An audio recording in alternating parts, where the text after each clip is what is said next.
افضل رضا مجھے بتائے گا کہ ایران جس کو ہم سمجھ رہے تھے بلکہ سب جگہ یہ تھوڑا سا ویور ڈاؤٹ فل کہہ سکتے ہیں کہ پتہ نہیں کیسے جواب دیں گے، اسرائیل کو کیسے جواب دیں گے، اتنا پوٹینشیل ہے، اتنی کیپیسٹی ہے.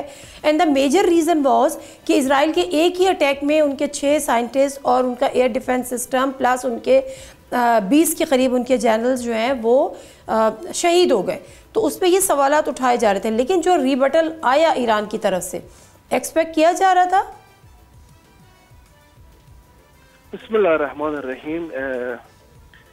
دیکھیں، اسرائیل نے 7 اکتوبر 2023 میں طوفان الاقصی آپریشن کے بعد جب پوری دنیا کو اس کی جو weak security so called extraordinary air defence ہونے کی جو سارا جو اس کی ہیبت تھی، وہ ایک چھوٹی سی لیکن سب سے بڑی ایکشن سے دنیا کے سامنے رونما ہو گئی اس کی جو کمزوری ہے.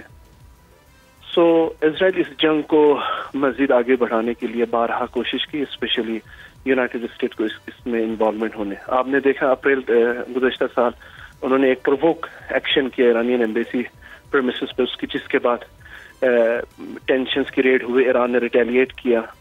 اس کے بعد اسماعیل ہنیہ رحمۃ اللہ کی شہادت ہوئی. ایران ایک اسٹریٹجک ریسٹرین شو کیا کیونکہ ان کو باور کرایا گیا کہ ہم سیز فائر کروا دیں گے، آپ اسرائیل کے خلاف کوئی ایکشن نہ کریں. لیکن بدقسمتی سے اس وقت بھی عالمی برادری اسرائیل کو لگام دینے میں بالکل ناکام رہی، جس کے سرپرستی میں یونائٹڈ اسٹیٹس ہیں.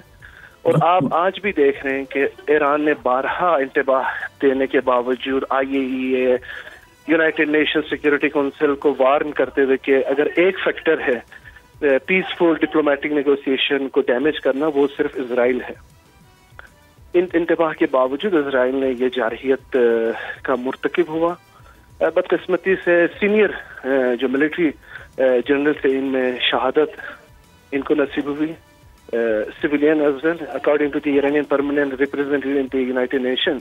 ابھی تک 76 کیجولیٹیز ہے اور اوور 200 انجرڈ ہے.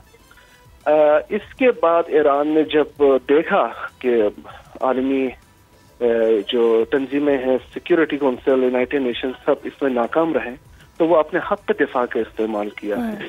یقیناً گزشتہ روز کی جو جارحیت ہے اسرائیل کے، ایران کے صرف اسرائیل کے ساتھ مقابلہ نہیں ہے اس جنگ میں. آپ بہتر جانتے ہیں اس میں سر فہرست US ہے. ڈسپائٹ کہ جو US سیکریٹری آف اسٹیٹ یہ کلیم کرتے ہیں کہ ہم اس میں انوالو نہیں تھے، ہمیں مطلع نہیں کی گئی، تو ایران کو الٹا انہوں نے وارن کر دیا. لیکن کوئی بھی اسرائیلی ایکشن خطے میں without US intelligence help and technical support کے بالکل امکان نہیں ہے. اور جیسا کہ ایرانین آفیشل نے یہ اسٹیٹمنٹ دی ہے، وہ بالکل سمجھتے ہیں کہ اسرائیل کی اس جارحیت میں US کا بالکل براہ راست ہاتھ ہے. دیکھا آج آپ نے دیکھا ایران نے جو ایکشن لے لیا، اس میں کچھ میزائل سو کال انہوں نے انٹرسپٹ کر دیا، لیکن تمام ہیلپ آؤٹ US کی طرف سے تھی اسرائیل کے لیے. اور یہ صورتحال کہاں جاتی ہے، وہ وہی ممالک ذمہ دار ہوں گے اور وہی قابو اس کو اسرائیل کو لگام دینے میں ان کی ذمہ داری ہے، جنہوں نے اس وقت بھی US کے یک طرف اقدامات پر چپ بیٹھے رہے، ایران کو مزید پریشرائز کرتے رہے. یک طرف پابندیاں لگائی گئی ایرانی قوم پر، ایک اقتصادی دہشت گردی مسلط کی گئی.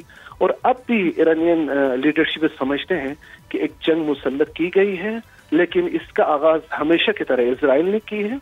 ٹھیک ہے، سبسکرائب کریں اور بیل دبائیں تاکہ کوئی خبر رہ نہ جائے.